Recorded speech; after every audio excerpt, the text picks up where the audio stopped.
fundamentals of self-development.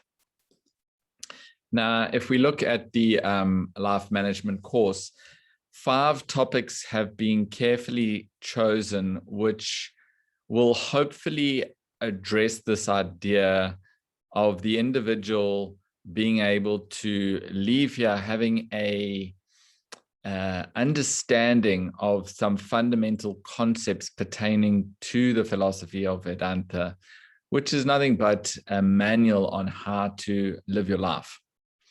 I'm not talking about it in a dogmatic sense, but these are truths that we're going to look into that should enable us to have a clearer understanding of who we are and what we are doing in this thing called life. So these topics include, obviously, the first one we're discussing tonight, the fundamentals of self-development. The second one, coping in crisis, will deal more along the lines of stress, how to navigate a stressful situation or a crisis pertinent to what we've been going through in the last year and a half. And then, of course, there is the relationships. As we know, part of being human is being able to relate to one another. And this lecture will just go into being able to achieve that. Self-development practices, of course, this is a self-development course, which we'll talk about soon. And these are the practices that should enable you to establish a sense of evolution or a sense of growth within the personality, which is the culmination of developing oneself. Finally, we will look at the characteristics of self-development. What does self-development look like? A person who is engaging in this journey or this path of self-development, what are the aims to which he can aspire? What is the state to which he can aim to achieve? And what does that essentially look like? So these are the 5 topics, and we'll get into the first topic this evening. So essentially, the course objectives for the entire course is for the viewer or for the participant, for you guys to appreciate that in order for us to gain any degree of success in any endeavor in which you find yourself, we're not just talking about business success, but this can pertain to any field of endeavor in which you are engaged in, as well as maintaining, developing harmonious, healthy relationships. And finally, of course, a sense of mental peace. We understand that in order to achieve any of these, all of these, should I say, self-development plays a crucial role. Without self-development, none of these actually are possible to an enduring and lasting extent. So in this self-development, what we will understand is that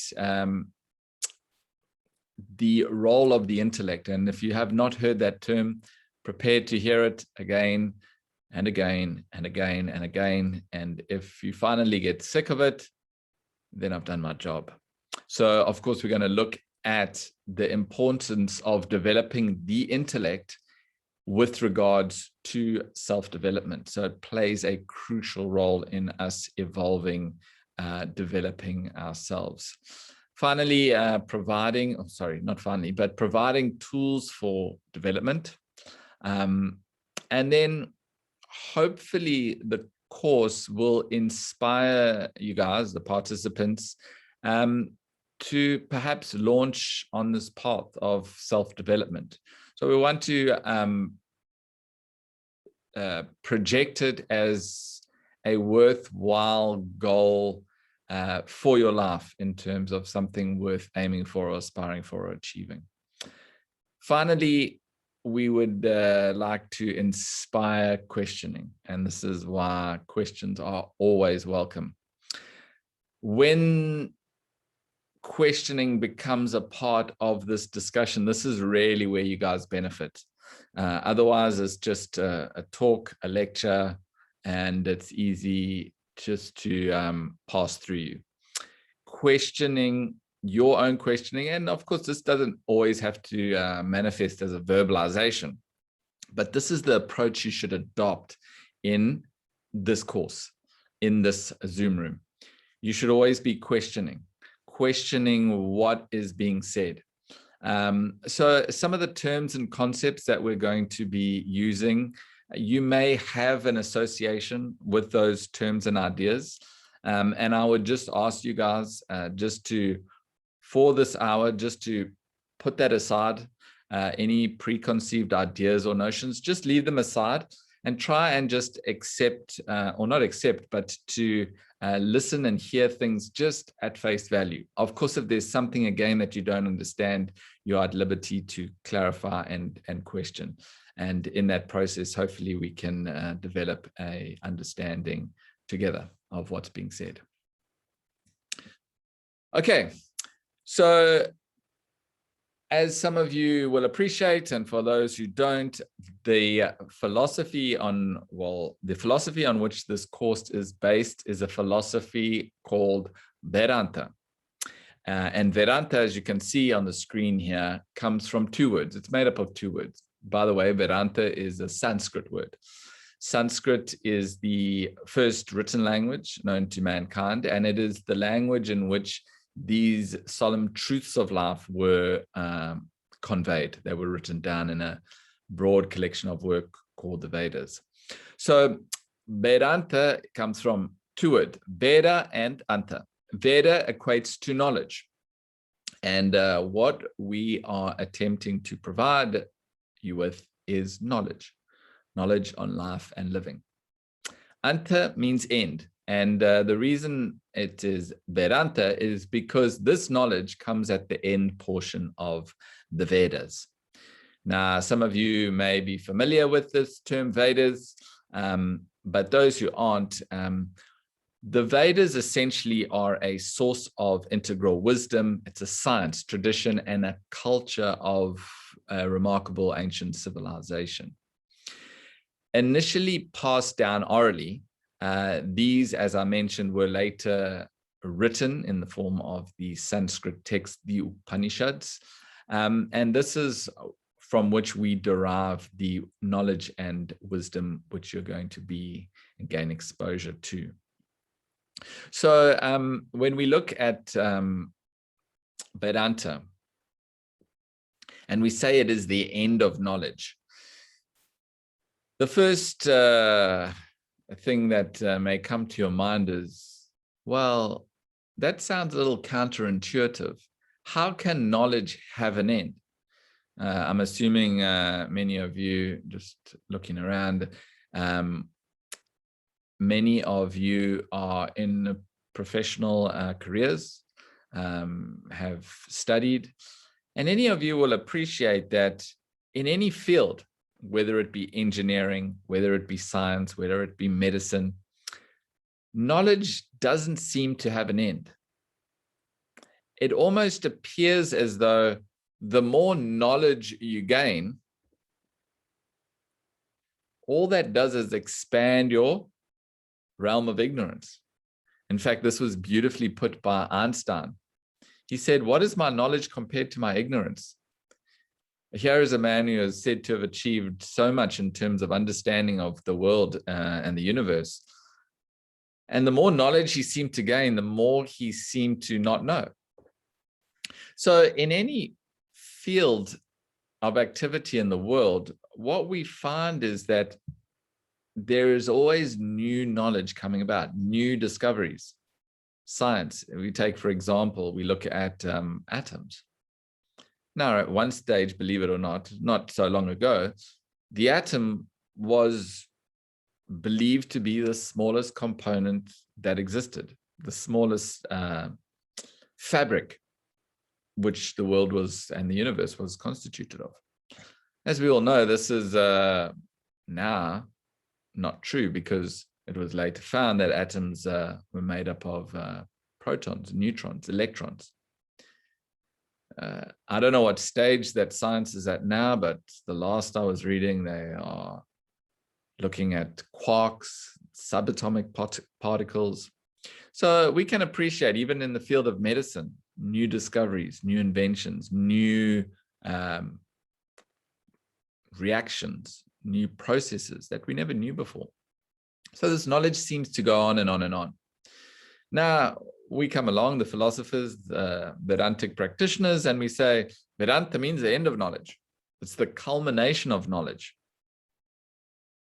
So what this essentially means is that when taken to its end point, when we get to the final conclusion, when we get to the final endpoint result or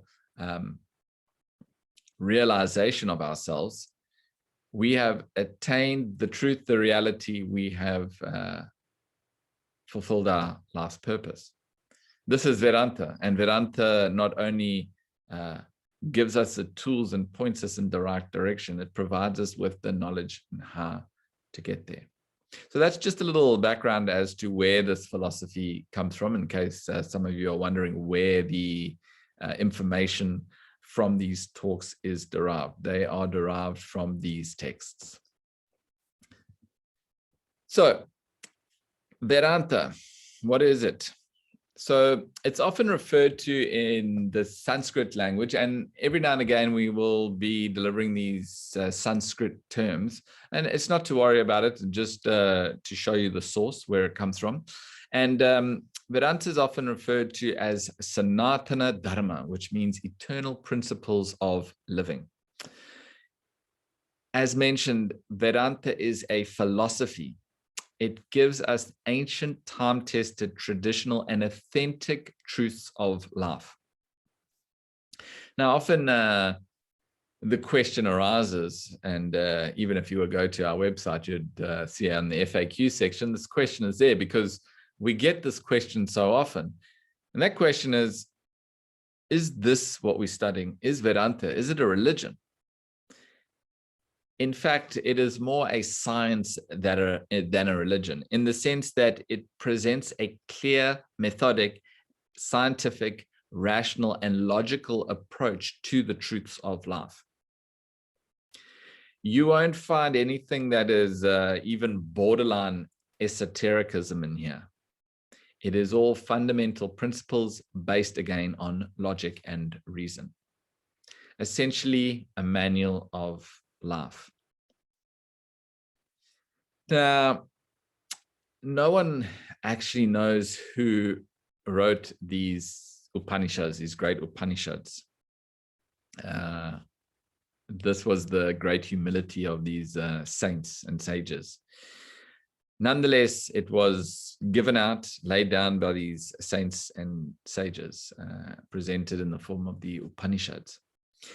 And essentially, what this philosophy presents is a mirror. It is a mirror to your inner personality. Not only a mirror can show us, as we all know, we probably all look in the mirror every morning. Okay, got to brush my hair, but got to present myself, got to look good going out into the outside world. This is external. Any mirror in any bathroom can do that. Vedanta points the mirror internally on towards those defects within your personality. But it doesn't only show you them, it helps you rectify them. And this is the first step in one's evolution. This is the first point of call in the path of self-development, is understanding the problems, understanding the defects, understanding the lacuna in one's personality. Without that, it's impossible for you to grow and develop. So often hear complaints, oh, you know, I've done this, and I've done this, and I've read this, and nothing is happening. What you have to appreciate is, like any skill or art that you want to learn, any degree you want to undertake, there's a method. Similarly with the subject, the subject requires you to go through a progression. Steps. Now, the first step is understanding that there's something wrong. If you don't appreciate anything is wrong, why would you even join this course? Oh, self-development. You need self-development. I'm pretty developed. I'm okay. I'm all right. Life's good. I'm not saying life isn't good, but there should always be this. There's always room for improvement. There's always scope for development. What's hindering me from being a complete human being, a completely fulfilled, happy, healthy human being? The starting point is to examine the crevices in your personality. Vedanta, again, as I said, gives a mirror which enables you to do that. Not only that, the philosophy itself, in the way it is presented, trains one to begin to think independently. And when I say independently, what this means is free from any bias. Now, as I mentioned before, we all come into this classroom, and each one of us, speaker included, has certain biases. Why have I decided to include this particular point and not that one? Why do I take up these various topics and not others? Similarly, you will all come in here with certain ideas, and that's why I've politely asked you just to shelve them for a while. I'm not saying give up all your belief systems, give up all your value systems, take this up. I'm not insinuating that at all. All I'm saying is just put them aside so you can approach it with a free mind, as it were. Vedanta trains you to maintain and take this approach in life, to approach things without bias, independently. Trains you to think originally outside of a herd mentality. Finally, the subject prepares you to meet life's challenges. And as we know, life is full of challenges. In fact, the challenges don't end. One after the next, they keep on coming. How well equipped are you to deal with these challenges of life? That is the question you have to ask yourself. So, in the context of self-development, where does Vedanta, what role does Vedanta play? The first thing you have to realize is, why do we perform any action in the world? Why is it that we are acting? Anybody? Why do we act? Why do we get a job? Why do we get married? Why do we go away on a weekend? Why do we take up one form of sport? Why do we beget children?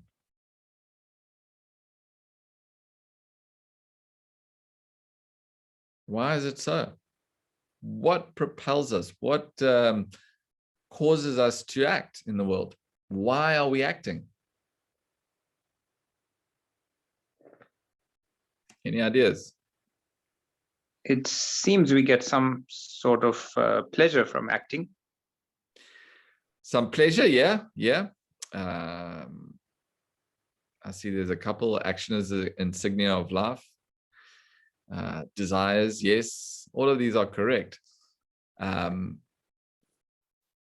essentially, we are acting, and in order, well, we believe that engaging in that present action or activity is going to take me to a place that I call happier, better off.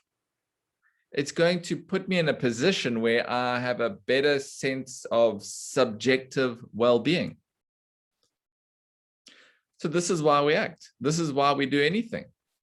What that translates as, to put it in layman's terms, we act for happiness. Everything we do is geared towards the achievement of happiness, or a better sense of subjective well-being, peace, equanimity, mental equanimity. These are all synonyms for the same thing. Now, if we look at human evolution, if you're an evolved person, if you're an evolved human being, what that means is that your sense or your state of well-being within the world is of a high quality. You have a greater development of this sense of well-being of yourself, subjective well-being of yourself. And this enhancement of our well-being is the path of self-development. So essentially what Vedanta does, because we're talking about well-being, we're talking about self-development. This is the context in which we are discussing. Well-being could essentially mean that more permanent state of peace or happiness. So what Vedanta presents is not only the theory, but also the practice to enhance our quality of life or our subjective sense of well-being.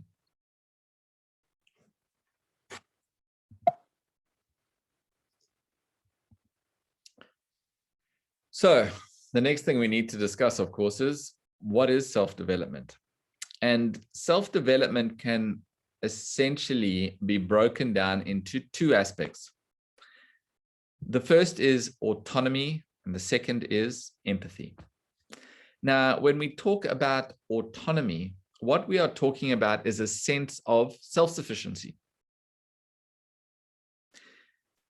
Self-sufficiency, not in the sense of I grow all my own food, I'm off the grid, I don't rely on Eskom, I've got my own borehole in my property, completely self-sufficient, I grow my own vegetables. We're not talking about that. What we're talking about when we talk about self-sufficiency is a sense of well-being that is independent of external circumstances. At the moment, our happiness is derived from the external environment. We are happy because we just got a pay rise, just bought a new car, my spouse loves me, my children adore me, I'm going away on holiday in 2 weeks' time, overseas. We find today, especially, that our sense of happiness is completely dependent on the world, over which we have no control. So when we talk about autonomy or self-sufficiency, it is an internal sense of well-being or happiness independent of external circumstances. The second aspect of self-development is empathy. So it's one thing to be self-sufficient, not to be affected by the world, which for some people is easily. They simply retract. They go back into their safe space without having to interact with anybody or anything. And they're relatively self-sufficient, happy. But that's not necessarily a complete picture in terms of self-development. So that's why we bring in this other aspect of empathy, which is an emotional resonance. What that means is that we have this emotional resonance with the people we are interacting with. We experience what they experience, in the sense that a person's joy is your joy, another person's sorrow is your sorrow. So this empathy, of course, segues into a genuine interest in other person's well-being. And not only that, it doesn't stop with interest in their well-being, but it further develops into an intention to serve it. We'll get into this later when we talk about the integrated spiritual disciplines or the self-development practices we're going to talk about later on in the course. Okay. So life management. First, we need to understand what is life. And again, another Sanskrit term, Anubhava Dhara. stream or flow of experiences. So this is one way in which we define life. Anubhava dhara, a stream or flow of experiences. Just as a river is many water molecules or water droplets together flowing makes a river. The aggregate of all your experiences is essentially your life. So you can say, well, most of the experiences in my life have been pretty good. I've had some good experiences, a few bad ones here and there. So overall, I've had a good life. Or you say, my life's been really tough, a lot of tough experiences, a lot of challenges. I lost a parent when I was young, or, I really struggled to find work and really battled getting a good education, funds were low. Life's been tough because the experiences were tough. Now, if you want to improve your life, it's obvious what you need to do. You need to improve what do you need to improve? If you want a better life, let's say, what do you need to make sure that you do? Better experiences. Excellent. You will need to improve the experience. Which brings us to the next point. Then, what is an experience? An experience is made up of two things: you, the subject, and the world, which is the object. Now, when the subject and the object impinge or come together, there results an experience.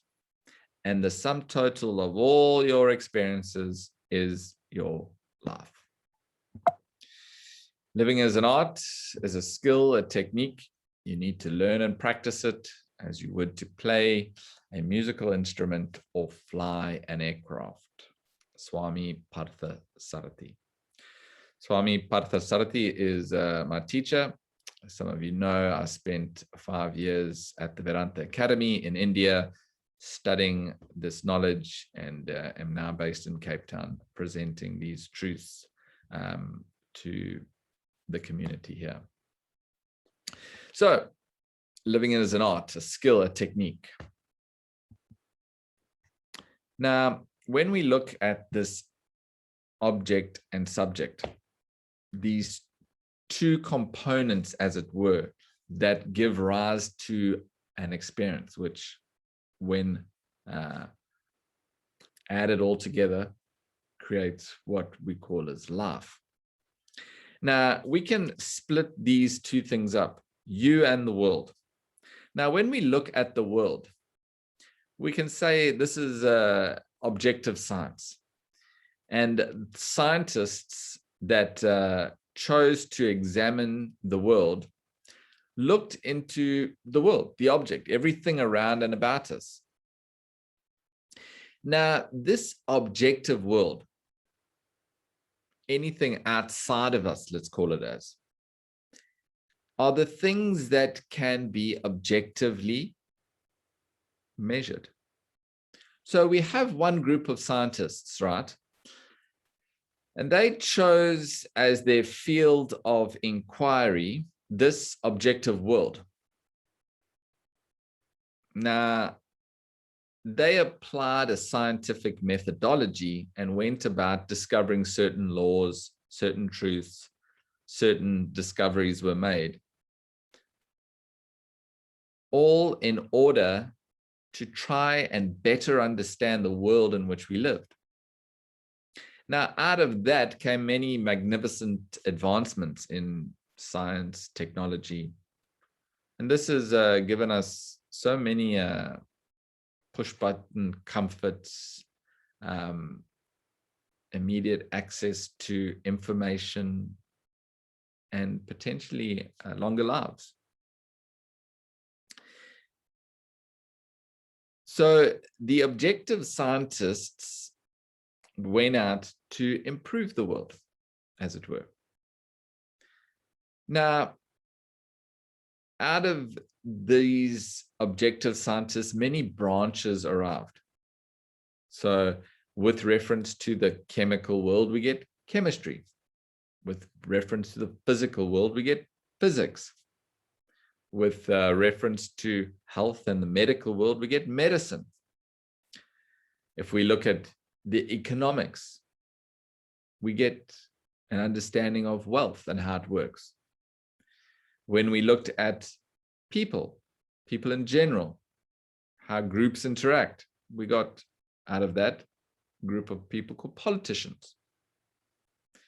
And finally, those that looked into biology, looked into nature, were called scientists. So as we can see, there sprung forth a whole sect of scientists and scientific inquiry related to the world around us, the objective world. Now, the other thing, if you remember that equation of experience, is the subject. Now, what is the subject? What is, or what are you? Who am I? Now, this group of scientists who are believed to have resided in the great Himalayan mountain ranges, their domain of inquiry was slightly different, because they were functioning in a realm that was not objectively measurable. In other words, these subjective scientists started inquiring into the individual's inward experience with regards to life. Now, they went about it in the same manner and applied a scientific methodology to unearth the unknown. What is this human being? What is it constituted of? I'm not talking, again, anatomy and physiology. That actually falls into objective science. What I'm talking about is the inner personality. So these great Vedantic scientists, these subjective scientists, as you were, specifically dealt with the inner personality, one's own subjectively felt sense of experience. The digest of these thinkers, the culmination and the discovery is laid down, and this is essentially what we're studying. This is Vedanta. So that's life. Now, what is management? Remember, we're engaging in a life management course here. So it's good that we understand and appreciate the terms that define this course. We looked at self-development, looked at life. Now, the next thing to look at is management. What is management? So management can be broken down into three basic constituents. The first is the manager, the person, you, the subject. Secondly, we have managed, that which is dealt with, the world, the object. And lastly, managing, the art of relating subject with object. Remember, all this in an attempt to improve our experiences, improve our life. So when we talk about the manager is the person, you, the individual. Now, of course, you are playing many roles in life, various roles, but they all trace back to you. Now, if you are of poor character, you will be a poor manager, and you'll find that that'll spill over into any field of endeavor that you are engaged in. If you don't have the characteristics of leadership, of development, if you have not put in the effort to improve yourself, you'll find that your position as a manager is weak. Similarly, if you have put in the effort, if you have taken the time to develop skills, skill sets, to improve your life, to improve the quality of your personality, you'll find that that'll also spill over into every field of your endeavor, and you will be a successful manager. Now, the managed, again, relates to that object, that external realm of experience in which we find ourselves having to engage, which brings us to this managing. Life management, managing life. How do we manage life? Life is managed by the correct relationship of yourself, the subject, the manager, with the managed, the external world.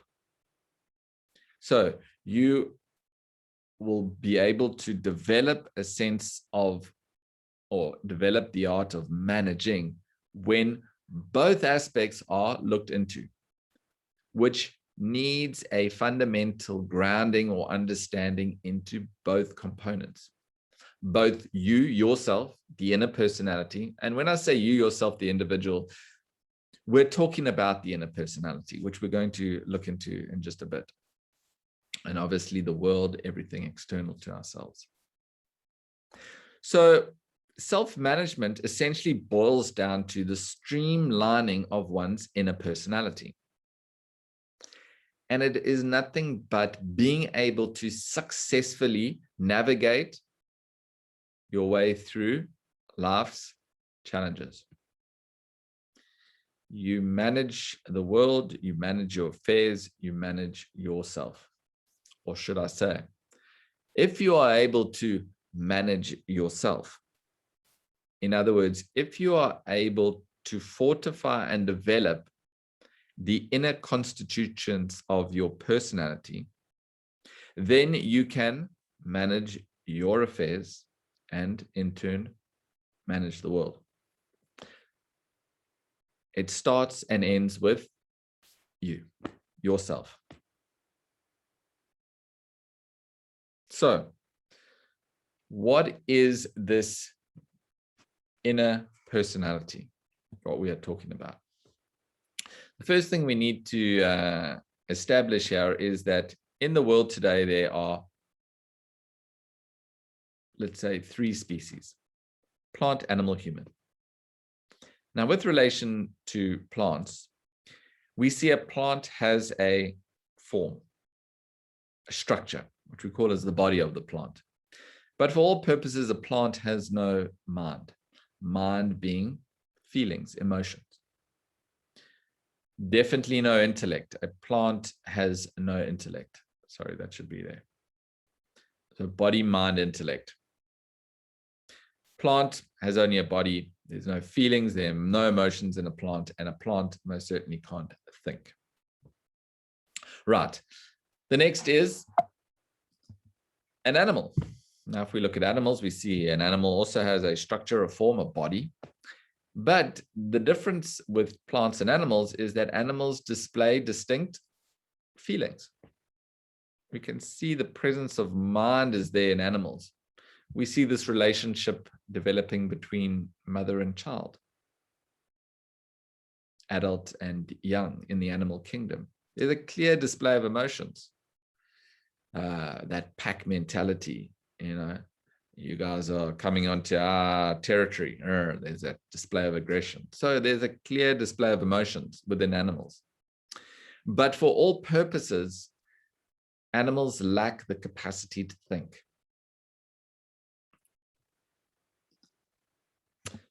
A human being, on the other hand, is in possession of all 3. A body, we know and understand by looking in the mirror every day, we can appreciate what body we have, that form that presents itself to us every morning without fail. A human being has a mind that is replete with desires, with attachments, with likes, with dislikes, with emotions, a whole host of things, which we call as mind. And finally, a human being stands out as the chef d'oeuvre of creation because it is in the possession of an intellect, that capacity to discriminate, to judge, to reason, to analyze, to think. Now, when we look at plants and animals per se, we see that invariably they are being taken care of by nature. Plants and animals fulfill their existence. They are born into this world. They reproduce. They gain sustenance. They support themselves. And then they die. Fixed pattern of existence that animals and plants go through. Whereas us humans, there's no such fixed plan. A human being is free to choose. And thus we see that humans are faced with a dilemma in life, this dilemma of choice, for which we have been provided with an intellect. And this faculty, if developed sufficiently, can enable us to make right choices. So when we look at it, to eventuate action, the body is that which acts. But for all purposes, the body is nothing but a vehicle. The vehicle, the body, just takes us from experience to experience. Now, that body is driven by one of two components, either the mind or the intellect. And as mentioned briefly, the mind is that seat of emotions, the desires, the likes, the dislikes, the passions. These are all thoughts that we associate with mind. The intellect is that which reasons, judges, decides, analyzes. That discriminating faculty within you that deciphers right from wrong, good from bad, noble from ignoble. Understanding these components is the ABC of Vedanta. Body, mind, intellect is ABC of any philosophy. And understanding these components that comprise your personality is an essential tool in improving and managing the quality of your life. And this is why we place so much emphasis in understanding what we mean by this body, mind, and intellect. Essentially, it's the mind and intellect that constitute your inner personality, which we've discovered. If you want to improve your experiences, not only do we have to ensure that the world is improved, but we have to ensure that the subject you is improved. And that means improving both the quality of the mind and the intellect. Unfortunately, nobody today understands this term intellect. So there's just a comparison that I've outlined here. And when we look and examine the mind, this is what prevents us from being able to live a productive and peaceful life. Not for any other reason that the mind has a particular nature. The mind is good, let's say, at doing certain things. It is, however, not good at performing other things. That role is often left to the intellect. You can appreciate, none of you would leave a young child to manage a house, a 6, 7-year-old. Young child is could probably muster up a sort of make-believe tea party, but is in no position to manage electricity and cook and all of that. You wouldn't put the child in that position. Similarly, the mind has a certain capacity, has a certain function, but you can't expect it to function beyond that capacity. And unfortunately, this is the position that we find ourselves in. The only reason that we're unable to manage our lives, the only reason we find ourselves in this strife and struggle, turmoil, is because of one reason. In fact, I can prove to you, any of you, if you're noble, bold enough to posit the question, I can prove to you without a shadow of a doubt, all your problems, all your difficulties, all your bad relationships, all your failed endeavors come back to one single fundamental point. That is, the mind is dominating your personality. I'll give you an example just to highlight this difference between mind and intellect and how it plays out in our lives and why it is so important that we are able to reestablish a balance between the two. Diabetic, you all know what diabetes is. It's inability to deal with sugar, essentially. It's obviously a lot more complicated than that. Now, you offer a diabetic a sweet. The diabetic is potentially in that situation because he likes sweets. You offer him a sweet and he says, thank you very much, consumes the sweet. We all know the repercussions of that. Alternatively, you offer diabetic a sweet. The diabetic thinks, doctor has said no sweets. I know what happens if I take that. Thank you, but no thank you. Functioning of the mind is taking the sweet because the mind desires that. It has a like for that. That's the impulse, the passion that drives it. Whereas the intellect is able to say, hang on, let's think about this. Let's apply logic. Let's ration it out. Let's analyze the situation. And it arrives at conclusion. This is not good for me. Now, you may say, this is a beautiful example. Thank goodness I'm not diabetic. But terrible having to face that choice all the time.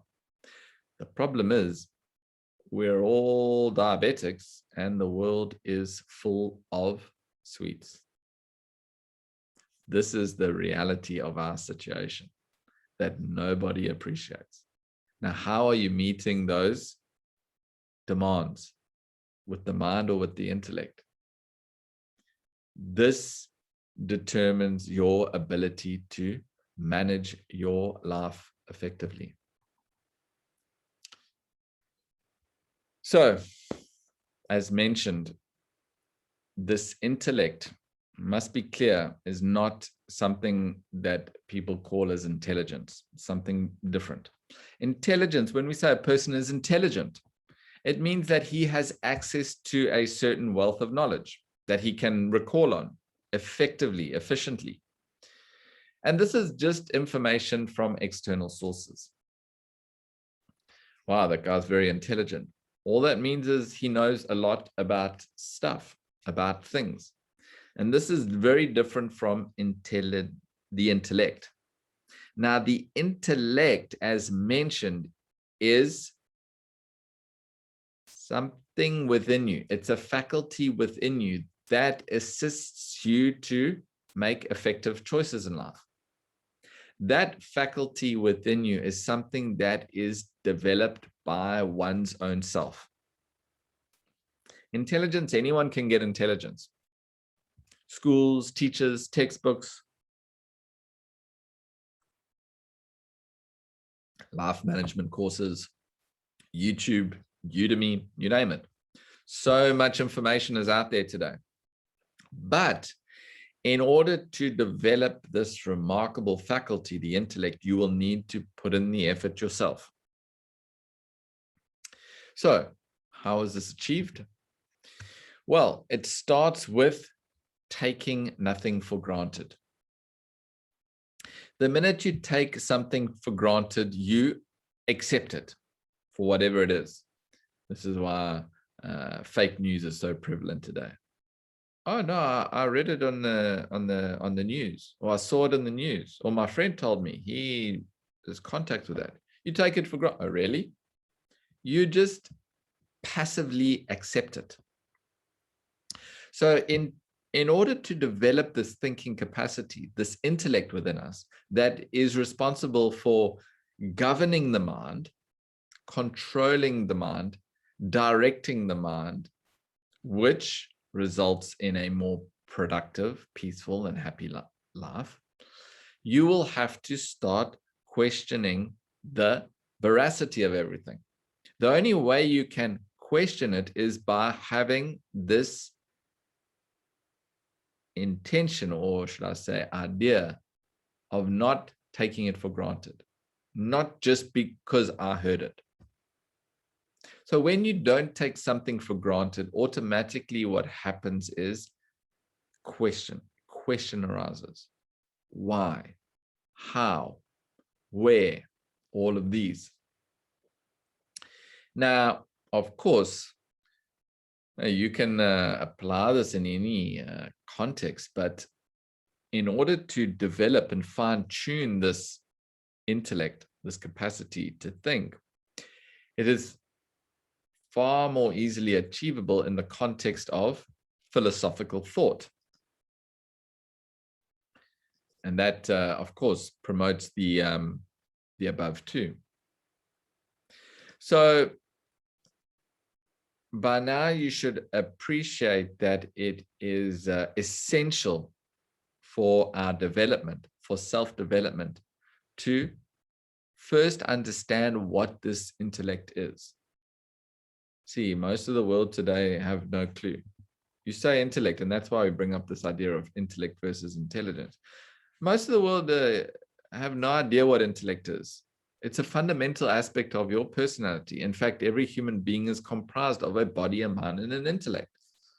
Imagine not knowing the intellect, the most powerful aspect of your personality. You can imagine why the world is where the world is. So it's vital that we not only understand what intellect is, but we understand its role in self-development and life management. Now, whenever we talk about mind and intellect, what you must appreciate is we're not undermining the mind. The mind has a specific role to play, but an uncontrolled mind, which arises when the intellect is fickle, when the intellect is undeveloped. When that scenario plays out, we get a few results happening, which I've tabulated here for your own reference. So with regards an uncontrolled mind, you'll find that the personality is unsteady, is fickle, is like a leaf in the wind, blowing this way and that way. Whereas when the intellect steps in to control the mind, you can gain focus and concentration to achieve an ideal set for yourself. Again, where do these anxiety, this depression, this worry come from? Nothing but an uncontrolled mind. We'll look at this in a lot closer detail when we look at the coping in crisis, the stress talk. Whereas a controlled mind is cool, calm, collected. An uncontrolled mind is often compared to a wind, whereas a controlled mind is, again, calm and composed, peaceful. An uncontrolled mind produces these insatiable demands on the personality, these desires that drive you from pillar to post. Whereas a controlled mind, controlled again by the intellect, provides one with a clear aim and ambition or aspiration in life.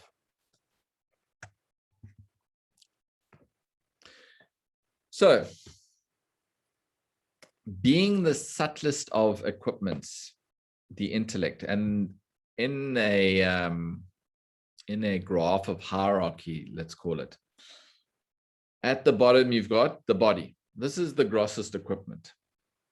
More subtler than the body is the mind, and then the subtlest of your equipments is the intellect.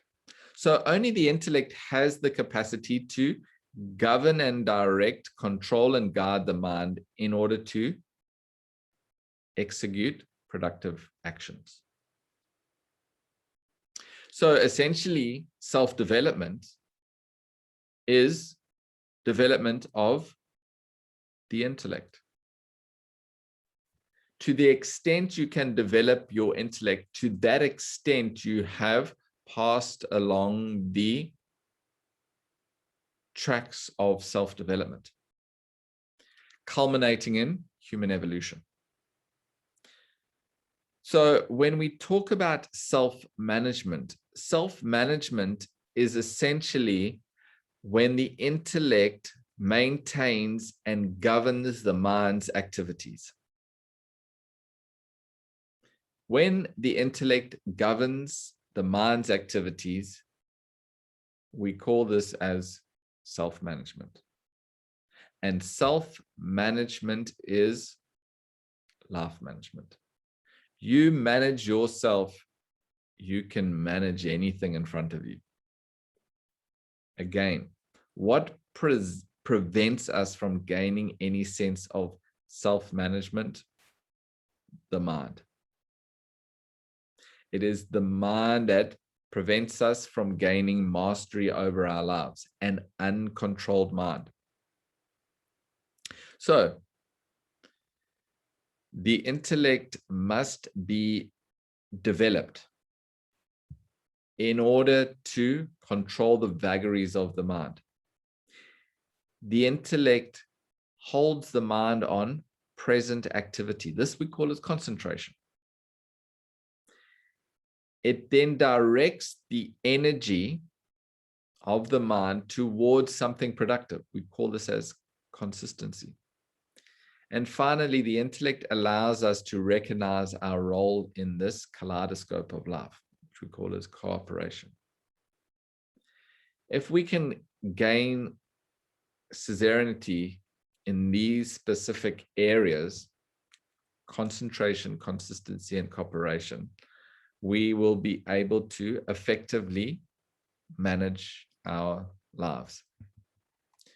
I'm just going to end the discussion this evening with a quote.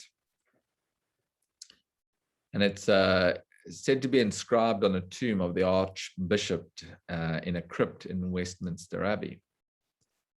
It says, "When I was young and free and my imagination had no limits, I dreamed of changing the world. As I grew older and wiser, I discovered the world would not change. So I shortened my sights somewhat and decided to change only my country. But it too seemed immovable. As I grew into my twilight years, in one last desperate attempt, I settled for changing only my family, those closest to me.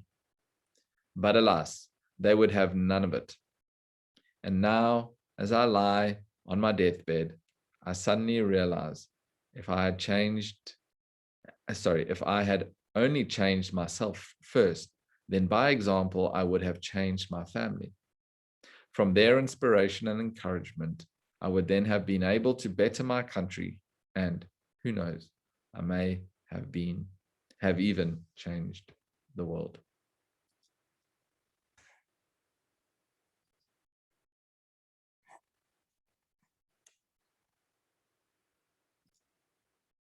These are cooperation, consistency, and Yeah, the 3 C's I was referring to are concentration, consistency, and cooperation.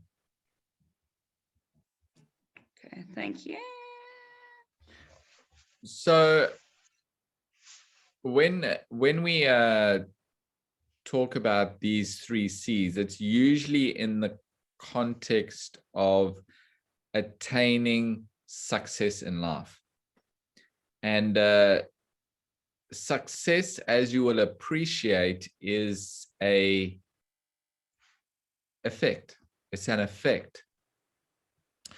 We are all looking for success, perhaps in our family life, perhaps in our professional life, perhaps in business, perhaps in our social sort of surroundings and circumstances. We all want success. It could be in something as simple as preparing a meal too. So in any endeavor we engage in, it's not that we're looking to fail. We're always looking to succeed. Now, how do we achieve success, essentially, is the question. For which we need success being an effect, we need to understand what are the causes. What are the causes that one would need to put in order to gain success? Those causes are concentration, consistency, cooperation. So concentration is defined as, anybody know? Is being completely Sorry. present, not wandering into the past or into the future in thought or in any way. It's about being fully present in the now. Yes, correct. Being present. Or having your attention on what you're doing exactly what you're meant to be doing right now. And only that. Correct. So what does that essentially boil down to in terms of the language that we are using? What does it mean? What is concentration? Focus? No. Well, concentration essentially is the mind controlling, sorry, the intellect controlling the mind being governed and controlled by the intellect. This is what concentration is. There's no other definition. Employing the intellect on the task at hand. Yes, Rian, in a sense, it is the intellect governing and controlling the mind. You see, the mind has this tendency, it tends to worry about the past or be anxious about the future. So when it tends to vacillate between these two, it is not where it's meant to be, and that is on the task at hand. You see, you want to achieve something, you want success in something. It's best that you are able to be present. It's best that you're able to remain on the job at hand. How do you do that? By concentrating. The next is consistency and the ability to drive all your actions towards a goal that you've set for yourself. So not only does the intellect play its role in conceiving that objective or that ideal or that aim or aspirational goal, but it ushers and holds the mind in place all the way to attaining it. See, one way you can think about this mind-intellect relationship is like a river with banks. And the banks of the river are the intellect. And the flow of water is the mind. Now that flow of desire, you want to achieve something. It can be used effectively. See, the desires spring from the mind. You can't achieve anything without a desire. But at the same time, just like water flowing, if not managed correctly, can inundate fields. It can go awry. It can cause a lot of destruction. So it's important that you have a channel, all these banks, as it were, to control and direct that water to exactly where you want it. Similarly, this is the role that the intellect plays. So you gain a consistency in your endeavors. Lastly is cooperation. So this is an understanding that you cannot achieve anything by yourself. Nothing. It's impossible. That acknowledgement of the participation of others in your success is one of the ingredients of success.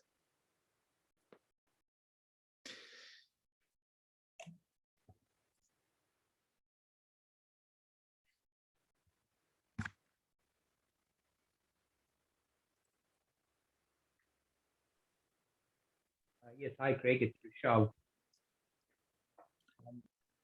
Hi, Rishabh. We've been told now why to concentrate to achieve some success or goal. But how to concentrate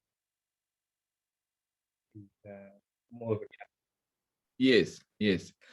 So the first step in the mastery of any skill is the awareness.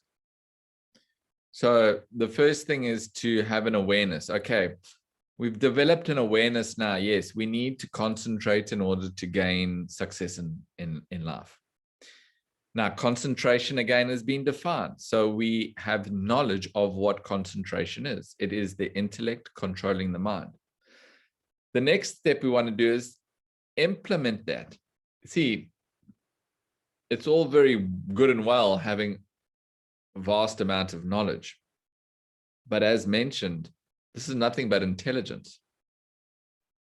So we want to take that intelligence and make it our own, as it were. Then it becomes practical wisdom. We can live those values. Now, with regards concentration, we understand it's the intellect controlling the mind. So how do we concentrate? Well, the ability to concentrate is commensurate. It's directly proportionate to the strength of our intellect.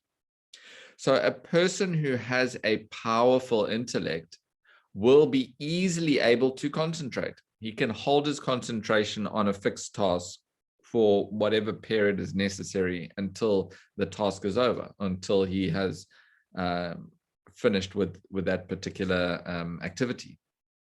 So again, how do we concentrate? Concentration is dependent on the intellect's strength. So if we want to be able to concentrate, what that implies is we must develop a powerful intellect. There's no other way. There's no other way to develop this ability to concentrate without a powerful intellect. So you're right, it's not easy to concentrate. Why? Because nothing's been done to develop the intellect. The entire education system is intelligence, intelligence, intelligence. Simply gain a whole lot of information and facts and regurgitate it back and then forget it. We all pass through the schooling system. So there's no scope to develop this capacity to think, this art of thinking, as it were. That art of thinking has long been lost. In fact, the demise of thinking started as early as the 17th, 18th century.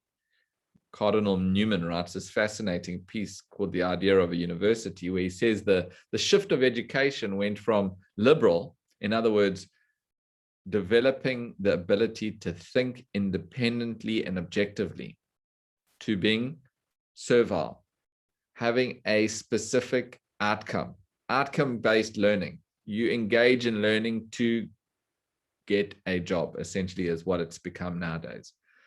So we're finding that people are highly educated, and we're not dismissing that or disregarding that. It's important that you develop a certain amount of skill for proficiency in these very detailed forms of activities nowadays. I mean, even in terms of the medical field, you'll appreciate that now you go to specialists that only deal with hands. Anything below the wrist, they won't touch. Computers. Before, what do you do? I'm in computers. Oh, computers. Now you got to be, there's computer analytics, there's computer science, there's computer this, what computers? IT, infrastructure, software, so much is there. Specific tasks. So we're not saying that this needs to be disregarded, but for a complete personality, we need intelligence with intellect. The intellect has been neglected to a point of fault. There's the book that Swamiji, that's my teacher, has authored. It's called The Fall of the Human Intellect. It outlines exactly what's happened to put us in the state that we're in now, which is having a defunct intellect, an intellect which is almost non-existent. If you remember that diagram I brought up, a human being's sans intellect is as good as being an animal. So the reason, to come back, Rishav, the reason that we find it difficult to concentrate is because the intellect is so poorly developed. And again, it's no fault of any one of ours. There is just no education. There's just no scope for the development of this intellect.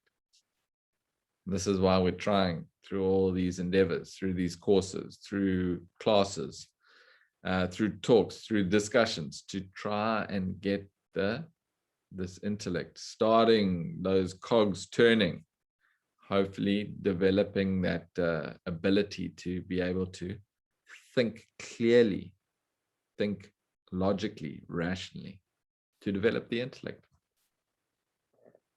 You're right? Good. Thank you. Great.